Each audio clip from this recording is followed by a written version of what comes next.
Kita kupas singkongnya kecil-kecil. Padahal pohonnya udah besar, tapi singkongnya dalamnya kecil. Bab 261. Aku sungguh tidak takut mati, masuki alam semesta nyata. Melihat Ye Guan dan yang lainnya meninggalkan Guangxuan Universe dan pergi ke True Universe, para dewa di tempat itu tercengang. Raja An juga tercengang saat ini, pergi ke alam semesta nyata. Apakah Ye Guan ini gila? Melihat Ye Guan memimpin sekelompok monster jenius Guangxuan Universe ke saluran susunan teleportasi, wajah Raja An menjadi sangat jelek. Jika Ye Guan diizinkan memasuki alam semesta sejati lagi, itu akan sangat memalukan bagi alam semesta sejati. 30 juta tahun yang lalu, ahli pedang manusia memasuki alam semesta yang sebenarnya. Rasa malu ini belum hilang. Dan jika Ye Guan diizinkan memasuki alam semesta yang sebenarnya lagi, maka wajah alam semesta yang sebenarnya. Raja An menatap ke langit. Dia tahu bahwa pria ini punya niat lain, yaitu memaksanya bertarung. Di alam semesta Guangxuan, dia, Raja An, dapat menghindari pertarungan, terus menghindar, dan bertukar permainan. Namun bagaimana dengan alam semesta nyata? Anda tidak akan melawan saya. Bisa, lalu aku akan bertarung menuju kuil yang sebenarnya. Dalam sekejap, Raja An menjadi pasif.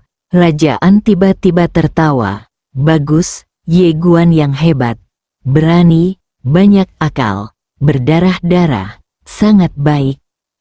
Saat suaranya turun, dia tiba-tiba berubah menjadi aliran cahaya dan naik ke langit. Ikuti aku. Dan saat Raja An membubung ke langit, para dewa di ladang juga bergegas. Tentu saja, mereka tidak bisa membiarkan Ye Guan dan yang lainnya memasuki alam semesta nyata. Jika Ye Guan dan yang lainnya diizinkan memasuki alam semesta nyata, generasi muda mereka akan dipandangi pilar rasa malu. Di atas kehampaan, An Nanjing melihat ke pintu surgawi di kejauhan dan tetap diam. Saat ini, Qi Bitian dan lainnya juga muncul di tempat kejadian. Mu Nian memandang An Nanjing. Nona Jing, bagaimana menurutmu? Setelah terdiam beberapa saat, An Nanjing berkata, biarkan generasi muda yang mengurus urusan generasi muda. Tiba-tiba seseorang bertanya, kalau itu generasi yang lebih tua. Wajah seorang Nanjing tanpa ekspresi. Urusan generasi tua harus ditangani oleh generasi tua.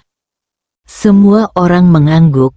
Mu Nian berkata dengan lembut, aku khawatir si kecil itu tidak akan mampu menanggungnya. Seorang Nanjing memandang ke pintu surgawi dan berkata dengan lembut, kelahirannya adalah yang tertinggi di alam semesta ini. Tetapi pada saat yang sama, tanggung jawab yang harus dipikulnya juga merupakan yang terbesar di alam semesta ini. Kita hanya dapat melindunginya dan mencegahnya dari karena sudah tua. Satu generasi orang menindasnya. Tetapi bagi yang lain, dia harus menempuh jalannya sendiri. Mu Nian sedikit mengangguk. Segera semua orang menghilang. Di bawah, Nalanjia menatap pintu surgawi dengan penuh perhatian. Dia ingin mengikutinya sekarang, tapi dihentikan oleh Li Banzi. Saat ini, tidak hanya generasi muda Guangxuan Universe yang pergi ke True Universe, tetapi An Nanjing dan lainnya juga pergi ke True Universe untuk melindungi mereka. Di sini, seseorang perlu mengambil alih situasi secara keseluruhan. Jika tidak, alam semesta Guangxuan akan berada dalam kekacauan. Tentu saja, tugas ini hanya dapat diberikan kepada Nalanjia. Laki-laki memimpin bagian luar, perempuan memimpin bagian dalam. Adapun harta karun yang ditinggalkan oleh Qin Guan, meskipun sangat mematikan, Nalanjia masih belum bisa mengendalikannya sepenuhnya. Saat ini, Nalanjia tiba-tiba bertanya dengan lembut, apakah mereka akan kembali? Li Banzi terdiam. Akankah kamu kembali? Li Banzi memandangi pintu surgawi, matanya menjadi sedikit bingung. Banyak orang tewas dalam pertempuran itu, namun hanya sedikit yang kembali. Ye Guan memimpin para jenius dan monster yang tersisa dari alam semesta Guangxuan ke dalam Tianmen. Di dalam Tianmen ada susunan teleportasi. Semua orang memasuki susunan teleportasi. Susunan teleportasi diaktifkan secara langsung orang-orang sejati. Orang-orang sejati ini sudah menjadi ranah alam semesta yang sebenarnya. Melewati gerbang Zentian adalah alam semesta yang sebenarnya. Ye Guan menoleh dan melirik ke belakang. Saat ini, hanya ada kurang dari 300 orang yang tertinggal di belakangnya. Yang termuda di antara mereka baru berusia 14 tahun. Dia adalah seorang kultivator pedang dari sekte pedang dengan bakat yang sangat tinggi.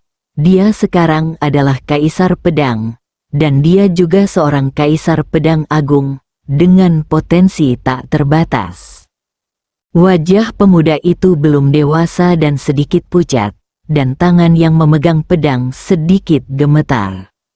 Melihat Ye Guan menatapnya, pemuda itu buru-buru berkata dengan suara gemetar, "Kakak senior, namaku Xiaoyu." "Xiaoyu?" Ye Guan tersenyum tipis. "Apakah kamu takut?" Xiaoyu menyeringai. Tidak takut. Saat dia berbicara, dia menyeka darah dari sudut mulutnya, lalu berkata, "Aku tidak takut mati, sungguh." Ye Guan mengangguk sedikit, dan matanya menyapu lapangan satu persatu. Dia melihat banyak orang yang dikenalnya, tetapi banyak dari mereka sudah tidak ada lagi. Ye Guan terdiam.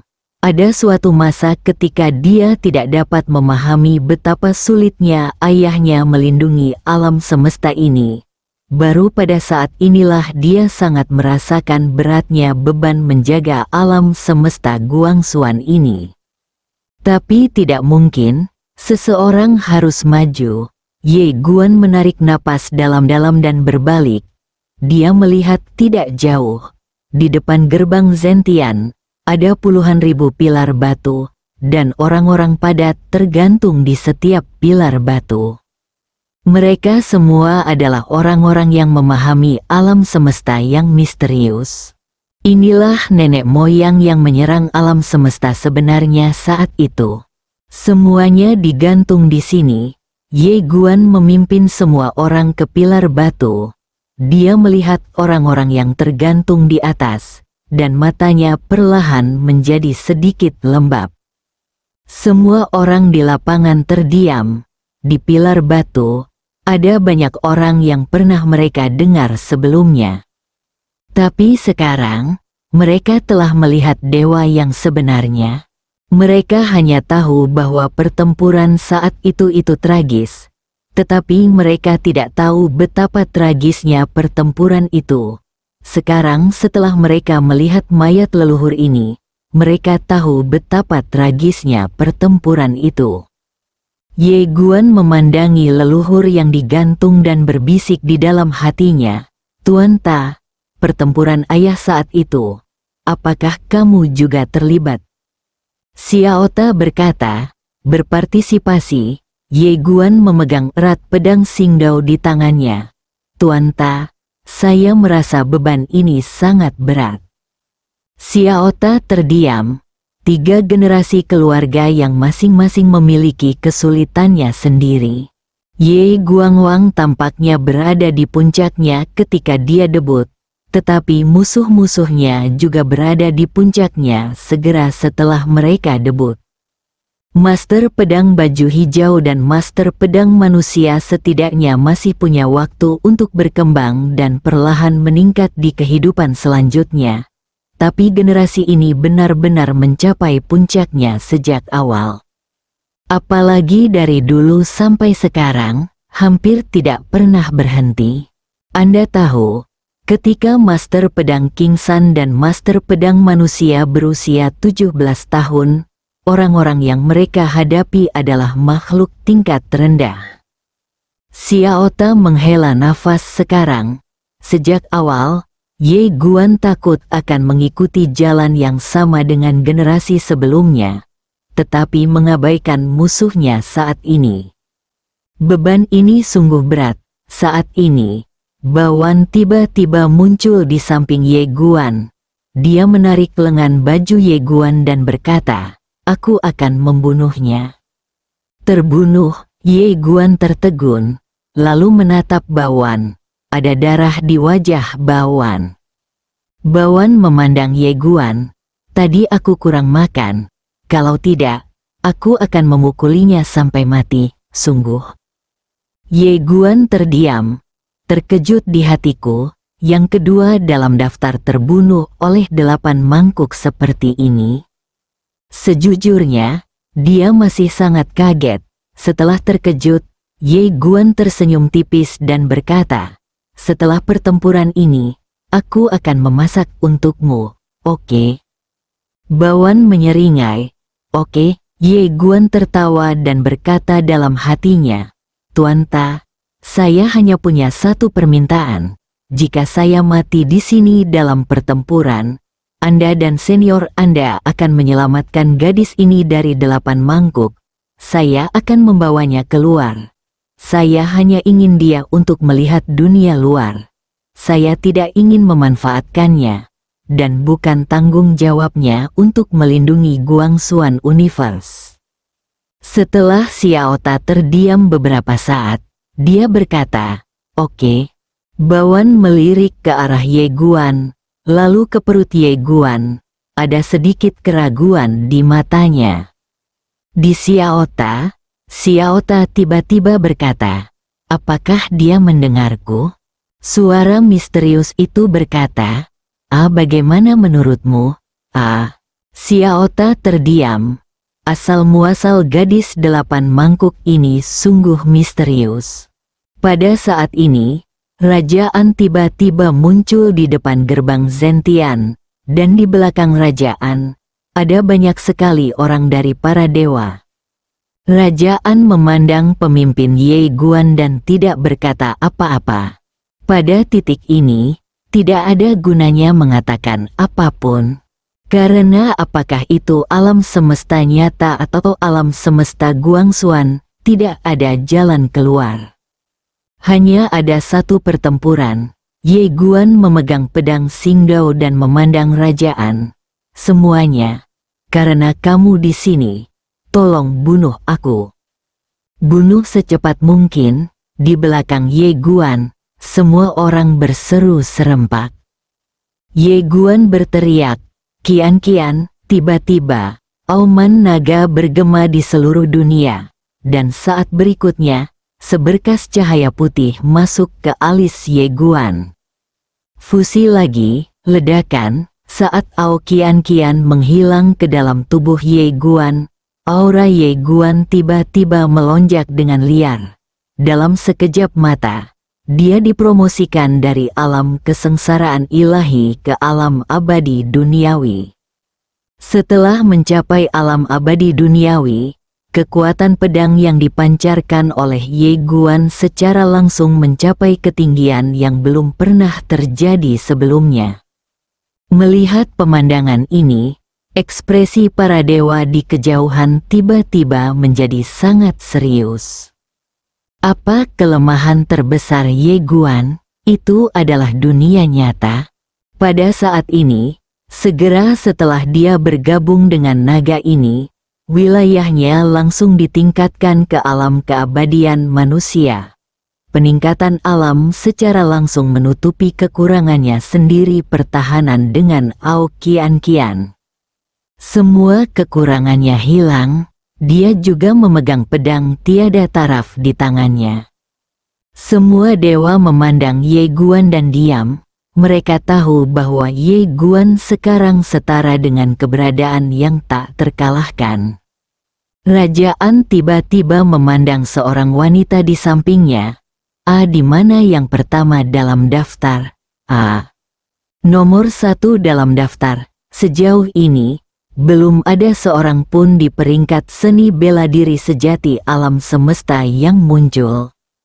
Wanita itu berkata dengan suara yang dalam, "Saya baru saja mendapat kabar bahwa dia akan membawa orang kembali dari alam semesta Wujian." Setelah Rajaan terdiam beberapa saat, dia berkata, "Beritahu para penjaga." Wanita itu tercengang. Rajaan berkata dengan lembut, "Beritahu kuil sejati dan minta mereka mengirimkan generasi muda pengawal. Jika memungkinkan, biarkan generasi muda pengawal dewa keluar juga."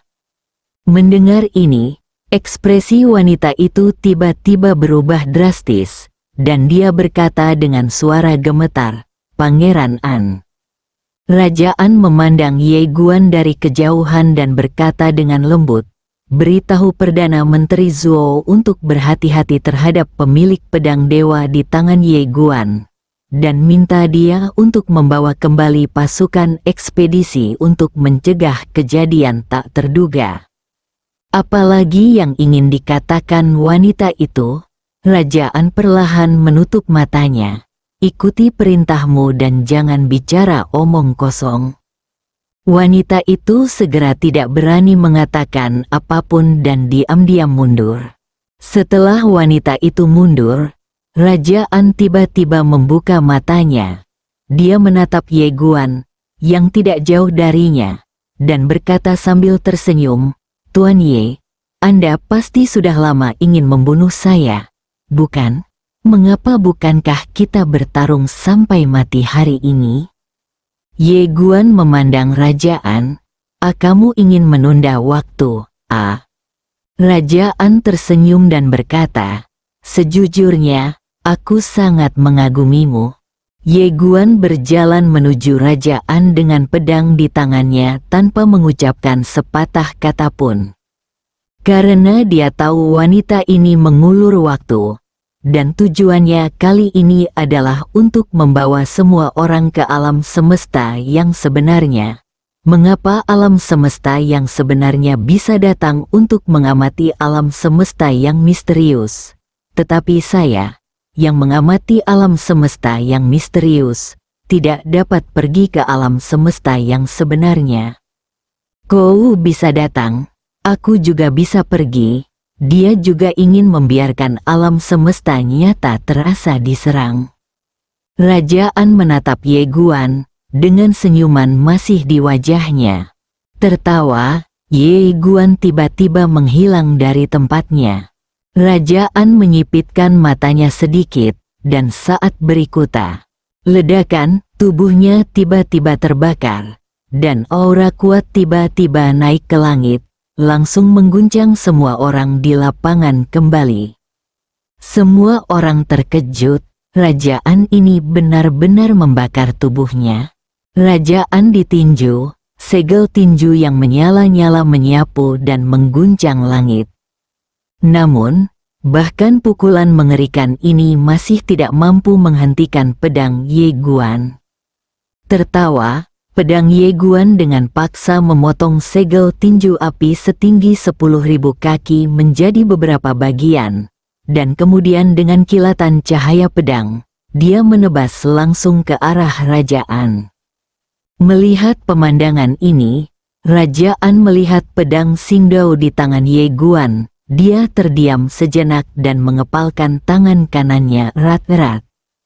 Ledakan, dalam sekejap, jiwanya terbakar, jiwa yang membara. Ada jaminan tiket bulanan gratis setiap bulan. Anda bisa memilih. Terima kasih. Bab 262. Pakaian pernikahan, pakaian pemakaman, langsung bakar jiwa. Melihat pemandangan ini, Semua orang di ruangan itu tercengang. Rajaan membakar jiwanya, tidak hanya Guangxuan Universe dan Zen Universe, tetapi juga Ye Guan yang membunuh Raja Siangan agak sulit dipercaya saat ini. Dia tidak menyangka Rajaan akan langsung memilih Burning Soul.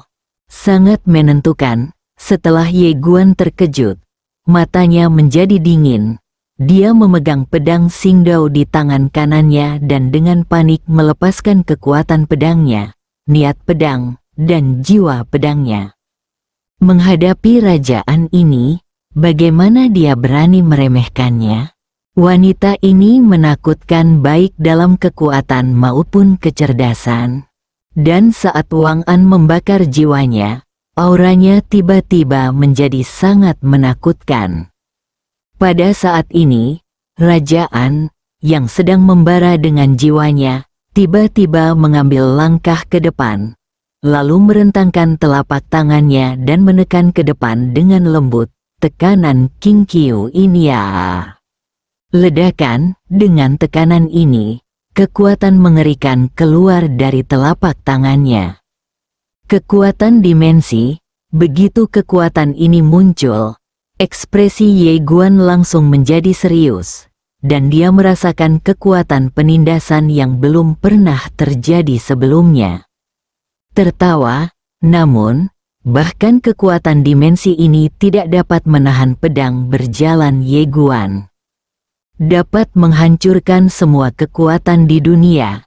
Saat Ye Guan merobek kekuatan dimensional, Rajaan tiba-tiba berubah menjadi sinar api dan menghilang dari tempatnya. Kekuatan dahsyat menyapu lapangan, bersikaplah tangguh. Rajaan harus tegar, tetapi jika tidak, Ye Guan akan benar-benar memasuki alam semesta nyata. Sekarang ini adalah pertarungan antara generasi muda, dan dialah satu-satunya yang hampir tidak bisa menahan Ye Guan yang memegang pedang dewa. Dia harus pergi, dan inilah salah satu tujuan Ye Guan datang ke sini. Di Guangxuan Universe, dia An Wang punya pilihan. Tapi di sini, dia, Wang An, tidak punya pilihan. Bersikaplah tangguh, Bang. Tiba-tiba, cahaya pedang meledak dari kejauhan, dan saat cahaya pedang itu meledak, Ye Guan dan Raja Nan mundur dengan keras pada saat yang bersamaan. Saat Ye Guan berhenti, bekas darah perlahan mengalir dari sudut mulutnya. Semua orang memandang An Wang. Pada saat ini, jiwa An Wang seperti gumpalan asap, seolah embusan angin bisa membuatnya menghilang. Rajaan melihat pedang Xingdao di tangan Ye Guan dari kejauhan dan terkekeh, "Aku masih meremehkan pedangmu." Ye Guan tidak berbicara, dan berjalan menuju Tianmen di kejauhan dengan pedang di tangan. Rajaan berkata lagi, "Semuanya, segera mundur dan tunggu Haksuan." Semua dewa memandang Rajaan, mengatupkan tangan dan tetap diam. Rajaan meraung, cepat mundur." Setelah mendengar apa yang Rajaan katakan, semua dewa melirik ke arah Ye Guan di kejauhan, lalu berbalik dan memasuki gerbang Zentian. Ye Guan tidak mengejarnya. Dia perlahan berjalan menuju gerbang Zentian. Saat melewati Rajaan tiba-tiba berbisik, "Tuan Ye." Ye Guan berhenti. Rajaan tersenyum tipis. "Sebelum aku mati, aku ingin bertanya padamu. Bolehkah? Ini bukan untuk menunda waktu." Ye Guan terus berjalan menuju Zentianmen di kejauhan. Rajaan bertanya, "Sejauh yang saya tahu, pedangmu bukan milik ahli pedang di dunia, bukan?" Ye Guan tidak menjawab. Rajaan tersenyum tipis dan tidak berkata apa-apa lagi. Ye Guan tiba-tiba berkata, "Kamu bisa saja pergi." Dia tahu jika wanita ini ingin pergi, dia tidak akan bisa membunuhnya bahkan dengan pedang berjalan. Raja An tersenyum dan berkata, "Kamu boleh pergi, tapi di belakangku ada alam semesta yang sebenarnya." Ye Guan menoleh untuk melihat Raja An. "Kamu juga tahu bahwa di belakangmu ada alam semesta sejati, jadi izinkan aku bertanya padamu. Ketika alam semesta sejatimu datang untuk menyerang alam semesta Guangxuanku, pernahkah kamu memikirkannya?" "Tuan kamu," Raja An tiba-tiba menyela kata-kata Ye Guan. Dia tersenyum dan berkata, "Tuan Ye, saya telah membaca sejarah alam semesta Guangxuan. Pada saat itu, alam semesta Guangxuan bukanlah alam semesta yang bersatu. Ia kemudian disatukan oleh ayahmu. Pernahkah kamu memikirkannya? Namun, di mata orang-orang berkuasa di dunia, ayahmu juga seorang penyerbu." Ye Guan terdiam. Raja An melanjutkan, "Inti dari alam semesta ini adalah yang kuat dihormati dan yang terkuat akan bertahan." Saat dia mengatakan itu, dia perlahan melihat ke dalam kehampaan dan berkata dengan lembut, "Tuan Ye, sayang sekali Anda bukan dari alam semesta nyata. Jika tidak, kita seharusnya bisa menjadi teman." Saat suara itu jatuh, jiwanya tiba-tiba perlahan menjauh. Setelah Ye Guan terdiam beberapa saat, dia berbalik dan berjalan menuju gerbang Zentian. Segera, ketika dia berjalan ke gerbang Zentian, ada tirai tipis di depannya. Penghalang dimensi. Di lapangan, beberapa orang kuat dari Akademi Guangxuan melihat ke penghalang dimensional dengan ekspresi yang sangat serius. Dalam sejarah alam semesta Guangxuan, hanya ada satu pedang yang dapat menembus penghalang dimensional ini. Pedang Qingxuan, tapi sekarang, pedang Qingxuan tidak ada di tangan Ye Guan. Pada saat ini, Ye Guan tiba-tiba menusuk ke depan dengan pedangnya. Tertawa, di bawah pandangan semua orang, penghalang dimensional terkoyak. Melihat pemandangan ini, semua orang tercengang. Mereka juga tahu bahwa Ye Guan memiliki pedang ajaib, tetapi kenyataannya, kecuali beberapa orang, kebanyakan orang tidak mengetahui pedang Xingdao. Lagi pula, kecuali kerabat dekat master pedang di dunia, semua orang yang mengetahui pedang ini pada dasarnya sudah mati. 30 juta tahun kemudian, semakin sedikit orang yang pernah mendengar tentang takdir sukun. Saat ini, Ye Guan tiba-tiba berbisik, "Qian, aku akan mati jika pergi ke sini. Apakah kamu bersedia ikut denganku?" Ao Qian berkata, "Sebelumnya saya bersedia, dan sekarang saya juga bersedia." Ye Guan tertawa, maju selangkah, dan langsung memasuki gerbang Tianzhen. Dia menyingkirkan pedangnya, dan penghalang dimensional segera sembuh secara otomatis. Melihat pemandangan ini, ekspresi Ye Qing dan orang lain di kejauhan tiba-tiba berubah secara dramatis. Mereka bergegas ke gerbang Zentian seperti orang gila, dan Ye Qing meninju penghalang dimensional dengan pukulan yang keras. Ledakan, penghalang dimensional tidak bergerak. Ye Qing tertegun, lalu menatap Ye Guan dan berkata dengan marah, "Apa yang kamu lakukan?" Ye memandang orang-orang di depannya dan tersenyum tipis. "Saudara Ye Qing, bantu aku menjaga pemimpin klan dan klan Ye." Ye Qing memelototi Ye Guan. Kita bisa membawanya bersama." Ye Guan menggelengkan kepalanya. "Aku kakak tertua, aku akan membawanya." Tangan kanan Ye Qing membanting penghalang dimensional, tapi tidak ada gunanya. Bahkan jika dia menggunakan 9 hukum, itu tidak ada gunanya. Ye Guan memandang Jixuan yang berdiri di samping, dan Jixuan juga menatapnya. Ye Guan tersenyum tipis. Nona Jixuan, terima kasih telah mempertaruhkan nyawamu untuk menyelamatkanku. Aku selalu ingin mengatakan sesuatu padamu, tapi setiap kali aku melihatmu, aku tidak tahu bagaimana mengatakannya.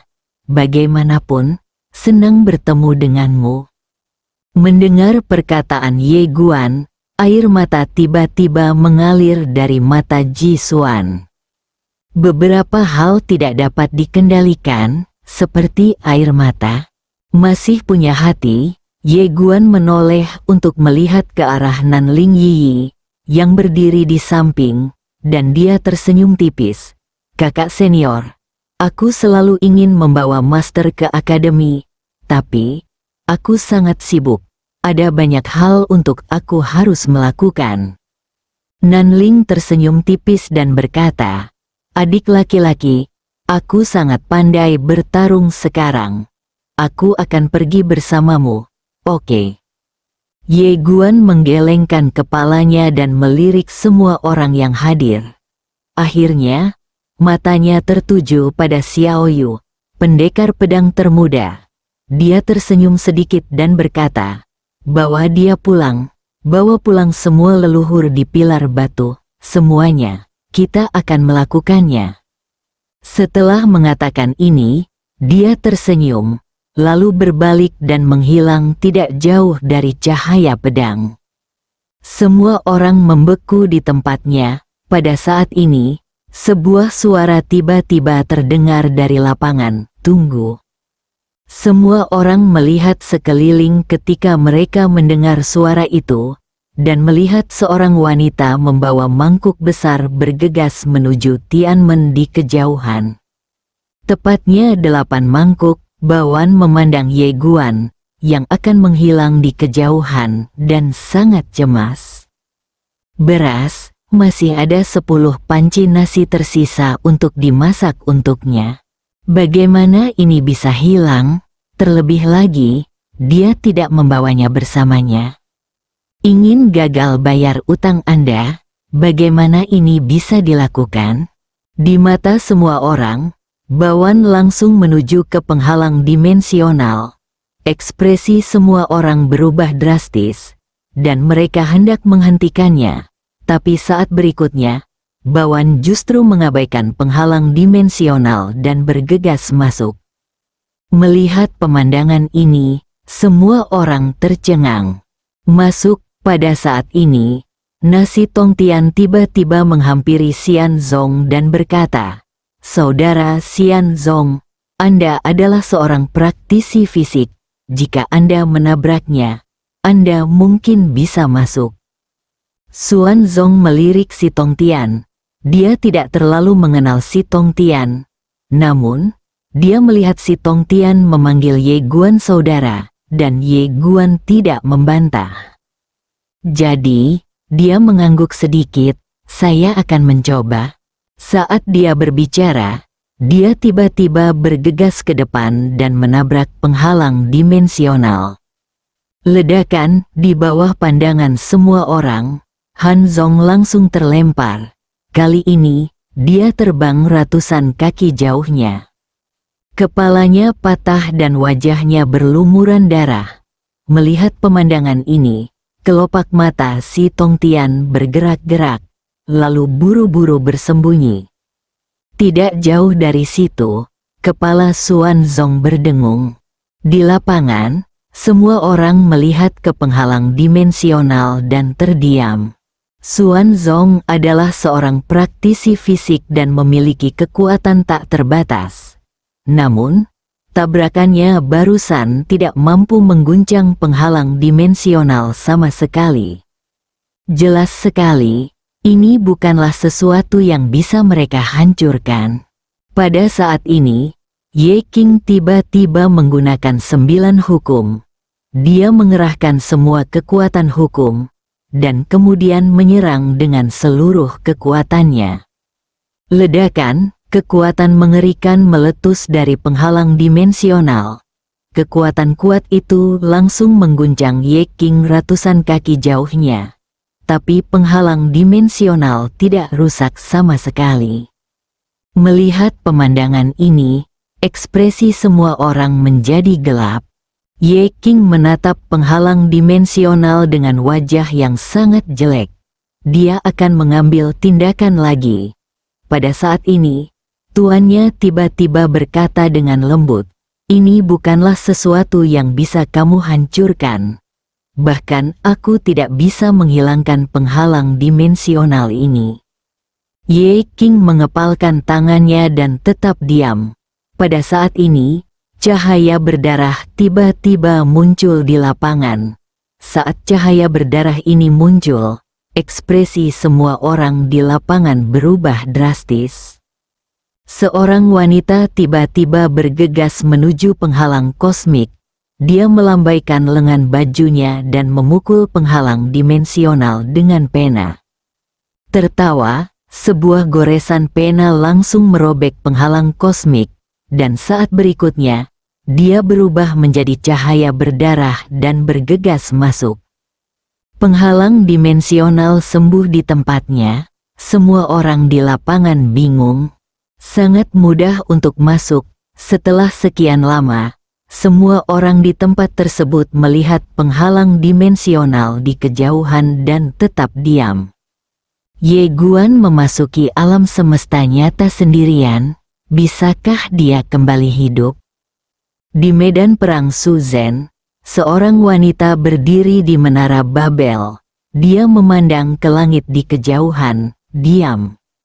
Itu Naranja. Nalanjia masa kini mengenakan mahkota burung phoenix dan harem serta memiliki penampilan yang tiada taraf. Nalanjia menatap langit berbintang. Dia memegang erat hosta yang diberikan Ye Guan di tangan kanannya dan berkata dengan lembut, "Jika kamu kembali, ini akan menjadi gaun pengantinku. Jika kamu tidak kembali, ini akan menjadi gaun pengantinku, gaun penguburanku." Bersambung.